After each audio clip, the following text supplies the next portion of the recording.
راہ حق کی عنوان کے ساتھ آج میں آپ لوگوں کے سامنے حاضر ہوں اور آج میں گفتگو کروں گا قرآن پاک کی عظمت کے حوالے سے۔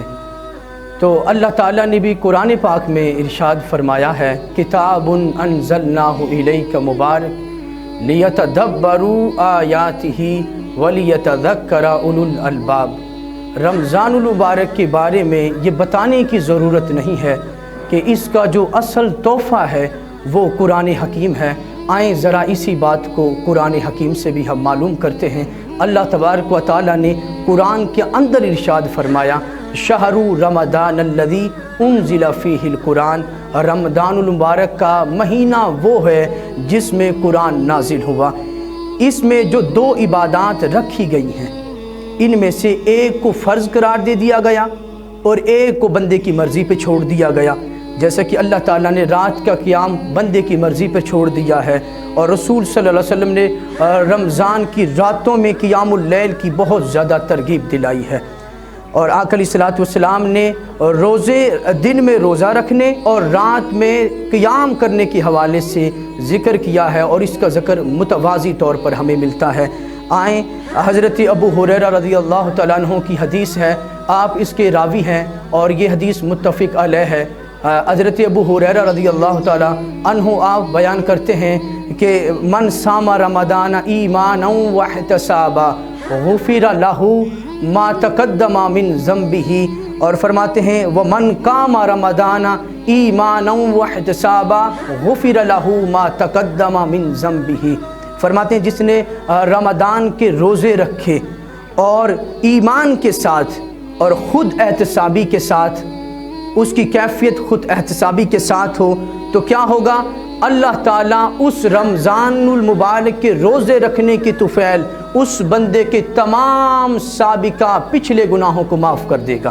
اور آگے فرمایا وَمَنْ قَامَ رَمَضَانَ ایمانا واحتسابا غفر لہ ما تقدم من ذنبہ۔ جو بندہ رمضان المبارک کے راتوں میں قیام کرے، یعنی قرآن کو سنائے، رات کو پڑھے، تو حضور فرماتے ہیں وہ ایمان کے ساتھ اور خود احتسابی کے ساتھ جب یہ عمل کرے گا، اللہ تعالیٰ اس کے بھی سابقہ تمام گناہوں کو معاف کر دے گا۔ یہی وجہ ہے کہ حضرت عبداللہ بن عمر رضی اللہ تعالیٰ عنہ سے روایت ہے کہ رسول صلی اللہ علیہ وسلم نے ارشاد فرمایا، الصیام ورمضان، الصیام والقرآن یشفعان للعبد۔ روزے اور قرآن بندے کے حق میں شفاعت کریں گے۔ روزہ کہے گا باری تعالیٰ اس نے تیرے اس بندے نے دن کے وقت روزہ رکھا، نہ کچھ کھایا نہ کچھ پیا، اور خواہشات نفس سے بھی یہ رکا رہا، باز رہا، اس سے منع رہا، اے باری تعالیٰ اس کے حق میں آج میری شفاعت قبول فرما۔ حضور فرماتے ہیں پھر قرآن آئے گا اور قرآن بھی اللہ تعالیٰ کی بارگاہ میں میدان محشر میں عرض کرے گا، باری تعالیٰ اس تیرے بندے نے رات کے وقت سونے سے رکا رہا اور قرآن پاک کو پڑھا، تو اس کے حق میں میری شفاعت قبول فرما۔ حضور فرماتے ہیں پس دونوں کی شفاعت قبول کی جائے گی۔ یہی وجہ ہے کہ سورہ بقرہ کی آیت نمبر 185 میں رمضان مبارک کے پورے پروگرام کا حاصل 22 الفاظ بیان کر دیا گیا ہے، وَلِتُكَبِّرُوا اللَّهَ عَلَى مَا هَدَاكُمْ وَلَعَلَّكُمْ تَشْكُرُونَ، اور تاکہ تم اللہ کی بڑھائی کرو اس بات پر کہ اس نے تمہیں ہدایت بخشی، اور تاکہ شکر کرو۔ یعنی قرآن جیسی نعمت جو ہمیں عطا کی گئی ہے، اس کا شکر اسی مناسبت سے ادا کرو، اسی لحاظ سے ادا کر سکو۔ مثلا کسی بچے کے ہاتھ میں آپ اگر ہیرا رکھ دیں تو وہ اس کو اہمیت نہیں دے گا، کیونکہ وہ اس کو ایک ٹھکر سمجھ کر یا ایک پلاسٹک کا ٹکڑا سمجھ کر شاید ایک طرف پھینک دے، کانچ کا ٹکڑا سمجھ کر اس کو اہمیت نہ دے۔ مگر اگر وہی ہیرا آپ کسی جوہری کے ہاتھ میں رکھ دیں تو جو اس کی قدر و قیمت جانتا ہے، جس کی نظروں میں اس کی اہمیت ہے، تو اس انداز سے وہ جذبات تشکر اس کے منہ سے ابلیں گے، وہ ایسے جذبات ادا کرے گا کہ آپ ان کا تصور بھی نہیں کر سکتے۔ تو جب آپ پر قرآن کی عظمت منکشف ہو گئی، تب آپ اس نعمت کا اتنا شکر ادا کر سکیں گے جتنا کہ اس کا حق ہے۔ رمضان مبارک کا 2 گنا پروگرام عظمت قرآن کے انکشاف کے لیے رکھا گیا ہے کہ دن میں روزے رکھو، اللہ کی دن میں عبادت کرو، کھانے پینے سے رکو، جماع سے رکو، اور پھر کیوں؟ اس لیے کہ تمہیں تقوی کی پونجی حاصل ہو جائے، لعلکم تتقون، اور رات کو قرآن کے ساتھ کھڑے ہو جاؤ، قرآن پڑھو تاکہ قرآن مجید کی عظمت تم پر منکشف ہو اور اس کی عظمت کے انکشاف کے ساتھ تم اللہ کا شکر ادا کر سکو۔ عظمت قرآن کا مضمون خود قرآن مجید میں بہت مرتبہ آیا ہے۔ اللہ تعالیٰ نے اپنے کلام کی خود تعریف کی ہے۔ بہت سی چیزیں ایسی ہیں جو ہم انسانوں کے لیے تو برائی کا درجہ رکھتی ہیں، لیکن اللہ تعالیٰ کو زیب دیتی ہیں، جیسے تکبر بہت بڑی برائی ہے، لیکن اللہ تعالیٰ نے اس بڑائی کو اپنی چادر اور عظمت کو اپنی ازار قرار دیا ہے۔ حدیث میں آتا ہے وَالْكِبْرِيَاءُ رِدَائِي وَالْعَظْمَةُ إِزَارِي، کیوں اس کا نام متکبر ہے، یہ جامہ اسی کو راست آتا ہے۔ اسی طرح ہم اپنی کسی بات کی تعریف کریں تو یہ بری بات محسوس ہوتی ہے، لیکن اللہ تبارک و تعالیٰ نے خود اپنے کلام کی عظمت بیان کی ہے اور خود اس کی تعریف کرتا ہے۔ قرآن مجید کے وہ بے شمار مقامات جن میں اللہ تعالیٰ نے خود قرآن مجید کی عظمت کو آشکار کیا ہے۔ عظمت قرآن فی نفس ہی ہماری سمجھ سے بالا تر ہے، یہ اللہ کا کلام ہے اور کلام متکلم کی صفت ہوتا ہے، چنانچہ قرآن اللہ کی صفت ہے اور ہم اس کی عظمت کما حقہ نہیں سمجھ سکتے، لیکن سورہ حشر میں فرمایا کہ ایک مثال سے ہم تمہیں کچھ ذرا تصور دے دیتے ہیں کہ اگر قرآن پاک کا کیا مقام و مرتبہ ہے، کیا عظمت ہے۔ تھوڑا تصور دیا ہے سورہ حشر کی آیتوں میں کہ لو انزلنا هذا القرآن على جبل لرأيته خاشعا متصدعا من خشية الله وَتِلْكَ الْأَمْثَالُ نَضْرِبُهَا لِلنَّاسِ لَعَلَّهُمْ يَتَفَكَّرُونَ۔ اگر ہم نے اس قرآن کو کسی پہاڑ پر اتار دیا ہوتا تو تم دیکھتے کہ وہ دب جاتا اس کے وزن سے اور پھٹ جاتا اللہ کی خشیت سے، اور یہ مثالیں ہم بیان کرتے ہیں لوگوں کے لیے تاکہ وہ غور و فکر کریں۔ اور پہاڑ کے پھٹ جانے کا واقعہ حضرت موسیٰ علیہ السلام کے ساتھ پیش آیا۔ حضرت موسیٰ علیہ السلام اللہ تعالیٰ کے ساتھ مکالمہ کر رہے تھے، گفت کر رہے تھے، باتیں کر رہے تھے پردے کی اوٹ میں، من ورائی حجاب۔ تو حضرت موسیٰ علیہ السلام کے دل میں یہ خواہش ابھری کہ باری تعالیٰ میں آپ کو دیکھنا چاہتا ہوں، ربی ارینی انظر الیکا، اے پروردگار مجھے وہ نگاہیں عطا کر کہ میں جس سے آپ کا دیدار کر سکوں۔ اللہ نے فرمایا لن ترانی، آپ مجھے ہرگز نہیں دیکھ سکتے، لیکن اس کا کیا حل ہے؟ اللہ نے فرمایا فسوف ترانی، لیکن اس کا یہ حل ہے کہ ایک پہاڑ پر آپ نگاہیں ڈالیں، اس پر ہم اپنی ایک تجلی ڈالتے ہیں، پس اگر وہ اسے برداشت کر گئے اور اپنی جگہ پر قائم رہے تم، تو پھر کیا ہوگا؟ تم ہمیں دیکھ سکتے ہو۔ تو فلما تجلی ربہ للجبل جعلہ دکا وخر موسیٰ صعیقا، چنانچہ جب اس کے رب نے پہاڑ پر تجلی برسائی، تجلی ڈالی، تو پہاڑ ریزہ ریزہ کر دیا گیا اور موسیٰ علیہ السلام غش کھا کر گر گئے۔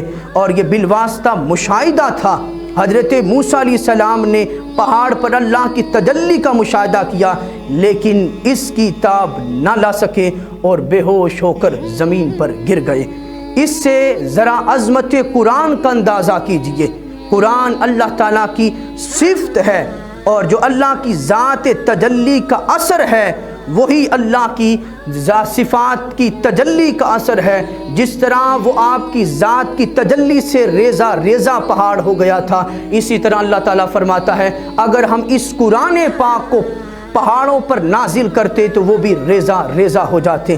سورہ رحمان کی پہلی 4 آیتیں ملاحظہ کریں کہ اللہ تعالیٰ نے یہاں بھی عظمت قرآن کو سمجھایا ہے لوگوں کو اور پیغام دیا ہے کہ یہ جو کتاب آئی ہے یہ کوئی عام کتاب نہیں ہے۔ اللہ نے ان 4 آیتوں میں بڑی چوٹی کی باتیں بیان کی ہیں۔ اللہ تعالیٰ نے فرمایا الرحمن، یہ اللہ کے ناموں میں سب سے پیارا نام ہے۔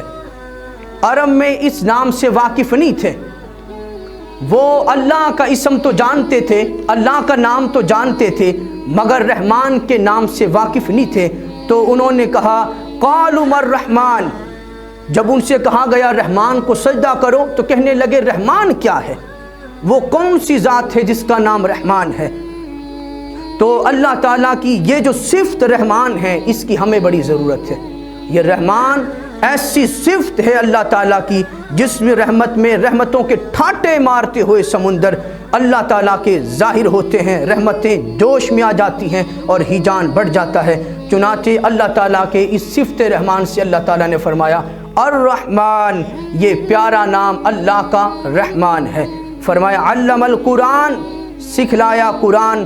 سارے علوم اللہ ہی نے عطا کیے ہیں, مادی علوم ہوں یا چاہے سیاسی علوم ہو, روحانی علوم ہو, وہ ہواؤں میں سفر کرنے کا علم ہو, وہ دنیا میں زندگی جینے کا علم ہو, وہ سائنس کا علم ہو, ٹیکنالوجی کا علم ہو, وہ کمپیوٹر کا علم ہو, یہ تمام علوم اصلاً اللہ تعالیٰ ہی نے عطا کیے ہیں بندوں کو.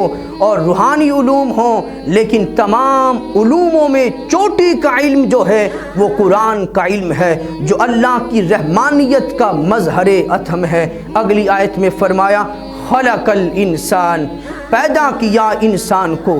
اللہ تعالیٰ ہی نے تمام مخلوقات کو بنایا ہے. جنوں کو بھی اللہ نے بنایا ہے, فرشتوں کو بھی اللہ تعالیٰ نے بنایا ہے, اسی نے ہمیں بنایا ہے. تمام آسمانوں کو بنایا, زمینوں کو بنایا, فلک بوس چھوتے ہوئے پہاڑ, اتنے اتنے بڑے پہاڑوں کو اللہ نے بنایا. چمکتے ہوئے سورج کو بنایا, رات کو روشنی دینے والی ستاروں کو بنایا. کیا کیا نہیں بنایا, لیکن جو کچھ اس نے بنایا ہے اس میں چوٹی کی مخلوق اور سب سے اعلیٰ مخلوق انسان کو بنایا ہے, جو مسجود ملائک بھی ہے اور خلیفۃ اللہ فی الارض بھی ہے. یہی وجہ ہے کہ علمہ البیان, اللہ آگے فرماتا ہے اور سورہ رحمان میں وعلمہ البیان, ایسے بیان کی صلاحیت دی. تو کیا دیکھنے کی صلاحیت اللہ نے نہیں دی, دیکھنے کی صلاحیت بھی اللہ نے عطا کی ہے, سننے کی صلاحیت بھی اللہ نے عطا کی ہے, چکھنے کی صلاحیت بھی اللہ نے عطا کی ہے, چلنے کی صلاحیت بھی اللہ نے عطا کی ہے. تمام صلاحیتیں اللہ تعالیٰ نے ہی عطا کی ہیں, لیکن انسان کی سب سے اونچی صلاحیت قوت بیان ہے. یہ اسی لیے انسان کو حیوان ناطق کہتے ہیں. تو ان 4 آیات میں چوٹی کی 4 چیزوں کو بیان کر دیا. اس کا نتیجہ کیا نکلا, یہ کہ سب سے اونچی صلاحیت بیان ہے, اس کو سب سے اونچے علم قرآن پر صرف کرو. اس بیان سے قرآن کو پڑھو, ادھر ادھر کی باتوں میں اپنی زبان کو ضائع نہ کرو, ٹائم کو ضائع نہ کرو, بلکہ اس جو بیان دیا ہے, جو بولنے کی طاقت دی ہے, جو بات کرنے کی ہمت دی ہے, اس بولنے کی طاقت سے قرآن کو پڑھو, قرآن پر اس بات کو صرف کرو, قرآن کے علم کو حاصل کرو, قرآن کو آگے پھیلاؤ, قرآن کی تعلیم کو عام کرو. اس لیے اللہ تعالیٰ نے اس زبان کے ذریعے سے اس علم کو عام کرنے کی دعوت دی ہے. ذرا ملتے ہیں آپ حضرات سے ایک بریک کے بعد. زکی برادرز کی فخریہ پیشکش بزنس کلاس ڈائیو ایکسپریس, قصور سے اسلام آباد راولپنڈی, پرسکون ماحول, آرام دہ سروس, تیز ترین اور محفوظ ترین سروس, کشادہ سیٹ, ہر سیٹ کے سامنے ٹی وی ڈی کی سہولت, دوران سفر وائی فائی انٹرنیٹ کی سہولت.